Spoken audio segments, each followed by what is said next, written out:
Dr. Evan Allen from Dr. Allen Wellness and Medical Center here in Henderson, Nevada. I'm a board-certified family physician, and we are continuing our series of posts and videos on the books Wheat Belly and Grain Brain.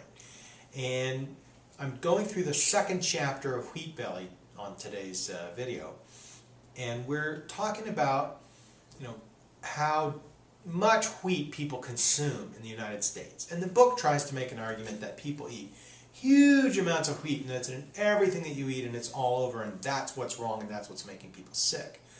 But the fact is, American wheat consumption has actually declined precipitously from a peak of about 220 pounds per person per year in the late 1800s to about 140 pounds per person per year more recently. And yet this decline is associated with a huge increase in obesity. And we can look at other countries and see how much wheat they eat per person per year, and we actually find no relationship between wheat consumption in a country and the obesity rate. For example, the French eat more wheat than we do and yet have lower obesity rates. The Canadians eat about 100 pounds per person per year more wheat than Americans do and yet have less obesity than we do. And the Turks actually eat double the amount of wheat that Americans do and yet have an obesity rate that's half of ours. So this correlation that he tries to make doesn't really fit. In addition, the implication is made throughout the chapter that modern American wheat has been genetically modified in the sense that it's a GMO product.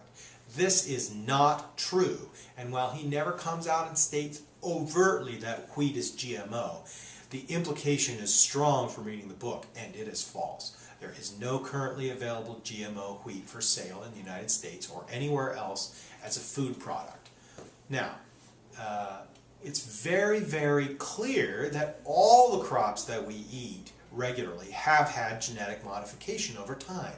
But that's the same thing that happens with every crop. An apple farmer will pick the biggest, roundest, juiciest apples and breed those preferentially.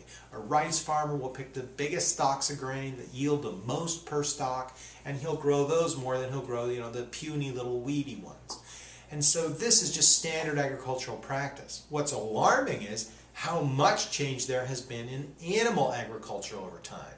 And you can look at pictures of chickens from the 1950s and chickens from today, and you see huge dramatic differences in shape and development and maturation. And the protein structures we've already talked about are so different, 43% different proteins in chickens just compared to 50 years ago.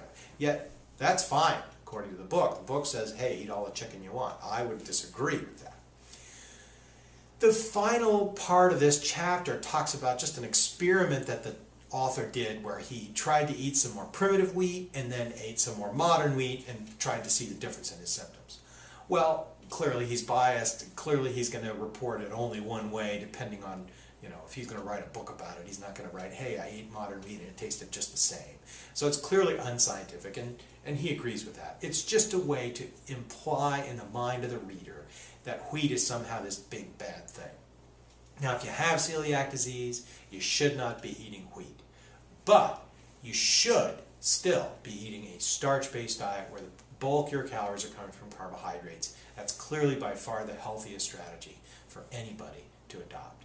If you have any questions about this or any other issues, please visit our website at drallenwellness.com. And thank you for your time.